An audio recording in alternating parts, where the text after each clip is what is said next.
আজকে আমি যে বিষয়ে আলোচনা করছি সেটা হচ্ছে শিক্ষা দীক্ষা ও বিবাহ। তো আমরা যখন বিল্ডিং বানাই যে কোনো, সেই বিল্ডিংটা বানানোর জন্য আমরা কিন্তু পিলারের ব্যবহার করি, যেটাকে বাংলায় বলে স্তম্ভ। সে পিলার যদি শক্তপোক্ত না থাকে তাহলে কিন্তু সে বাড়ি বা বিল্ডিং ধসে পড়ে, সেটা ফিক্সড থাকে না। ঠিক আছে, সেরকমই আমাদের জীবনে তিনটি জিনিস নিয়ে আমাদের জীবন গড়ে ওঠা, সেটা হচ্ছে তিনটি জিনিস, সেটা হচ্ছে স্তম্ভ তিনটি। সেটি হলো শিক্ষা, দীক্ষা ও বিবাহ।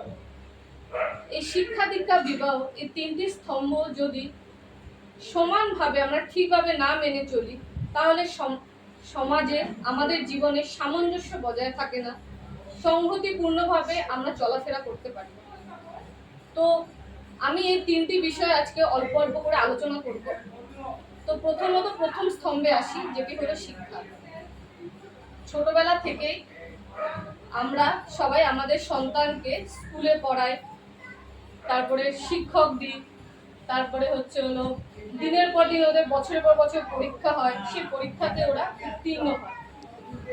সেরকমই আমরা ঠাকুরের কাছে সেভাবেই আমরা শিক্ষাটা নিই, যাতে সেভাবে আমরা দিনের পর দিন পরীক্ষার মতো করে আমরা চলাফেরা করতে পারি। এবার শিক্ষা বলতে আমরা কি বুঝি? শিক্ষা বলতে কি আমরা বুঝি যে শুধু বুদ্ধিগত বিদ্যা? সেটা নয়। ঠাকুর বলেছেন না, শিক্ষাগত বুদ্ধিগত বিদ্যা শুধু নয়, সেটা হলো চারটি জিনিস নিয়ে সম্পূর্ণ হয়: আচার আচরণ, ব্যবহার, চরিত্র। এই সব কিছু নিয়েই একটা শিক্ষা পরিপূর্ণ হয়। এইবার আসি দীক্ষায়। দীক্ষা জিনিসটা কি? দীক্ষা হলো নিজেকে দক্ষতা প্রমাণ করা। দীক্ষা মানে হলো, যেমন ধরুন আমরা শিক্ষকের কাছে আমরা সন্তানকে দিই কিছু শেখার জন্য, সেরকম আমরা গুরুর কাছেও আমাদের সন্তানকে দিই কিছু শেখার জন্য, কিছু জানার জন্য, ঠিক পথে চলার জন্য। আমার কাছে দীক্ষা মানে হলো ইনস্টলমেন্ট অফ সফটওয়্যার। সেই জিনিসটা কি? ইনস্টল মানে কি? মানে হলো ধরুন আমি আজকে দীক্ষা নিলাম, ঠিক আছে, আমি যে দীক্ষাটা নিলাম সেটা কিন্তু আমার মনের মধ্যে, আমার সারা শরীরে ভেতরে ঢুকে গেল, ইনস্টল হয়ে গেল, সেটা কিন্তু আর বেরোলো না।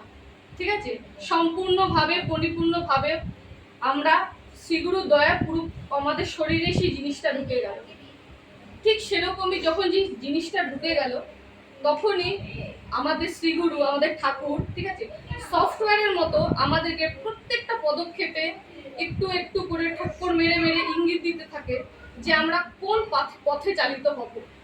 আমাদের প্রত্যেকটা পদক্ষেপে আমাদের মাপকাঠি কতটা হওয়া উচিত, বা কিভাবে চলাফেরা করা উচিত, কোনটা ভুল কোনটা ঠিক, প্রত্যেকটা বিষয় কিন্তু আমাদের ঠাকুর আমাদেরকে চালিত করে। এইবার আসি বিবাহ। বিবাহ নিয়ে কি বলেছেন ঠাকুর? ঠাকুর বলেছেন যাকে তাকে বিবাহ করিলে চলিবে না। ঠিক আছে, বিবাহ মানে হলো ধরুন আমরা একটা মোবাইল ফোন নিলাম, সেই মোবাইল ফোন বি টাইপ হতে পারে, সি টাইপ হতে পারে, আমরা ব্যবহার করি। তো সেই সি টাইপ চার্জার দিয়ে কিন্তু সি টাইপ মোবাইল ফোনই চার্জ হবে, আর এছাড়া কিন্তু বি টাইপ দিয়ে যদি আমরা চার্জ করি সেটা কিন্তু হবে না, বিদ্যুৎ উৎপত্তি হবে না, মোবাইল চার্জ হবে না, কোনো কিছু ঠিক হবে না। সেরকমই আমরা যেমন পড়াশোনাতে শিক্ষার দিক থেকে একটা এলিজিবিলিটি ক্রাইটেরিয়া দরকার হয়, সেরকম কিন্তু বিবাহ তো আমাদের এলিজিবিলিটি একটা ক্রাইটেরিয়া লাগে। ঠিক আছে, এখানে ঠাকুর বলেছেন বর মানে হচ্ছে বড়, ঠিক আছে, যিনি আমাদের সকলের থেকে সর্বশ্রেষ্ঠ হবে, প্রত্যেকটা কাজে সে আমার থেকে বেশি শ্রেষ্ঠ হবে। ঠিক আছে, এইবার যদি শ্রেষ্ঠ হয় তিনি, তাহলে কি প্রত্যেকটা পদক্ষেপে তিনিও আমাকে ঠিক পথে চালিত করতে পারবে। এইটুকুই আজকে আমার আলোচনার বিষয়। এবার যদি আমি বলি যে এই যে ইট পাথর খোয়া আমরা যেগুলো দিয়ে বিল্ডিং তৈরি করি, ঠিক আছে, সেটা যদি ঠিকঠাক ভাবে আমরা না দিই তাহলে কিন্তু বিল্ডিংটা তৈরি হবে না। ঠিক সেরকমই এই শিক্ষা, দীক্ষা ও বিবাহ এই তিনটি জিনিস নিয়ে যদি আমাদের সমাজ সামঞ্জস্য না থাকে, ঠিকঠাকভাবে আমরা কোয়ালিটি মেটেরিয়াল ঠিকঠাকভাবে সামঞ্জস্য সংহতিপূর্ণ যদি বজায় আমরা না রাখি, তাহলেও কিন্তু আমরা ঠিকভাবে বজায় রাখতে পারবো না এই তিনটি স্তম্ভকে। আজকে আমার আলোচনা এইটুকুনি। জয় গুরু। জয় গুরু। জয় গুরু। সুন্দর। খুব সুন্দর আছে, খুব সুন্দর আছে। ভালোই আলোচনা গো। নতুন দীক্ষা নিয়েছে কিন্তু শিক্ষা দীক্ষা বিবাহ তিনটার উপরে করছে।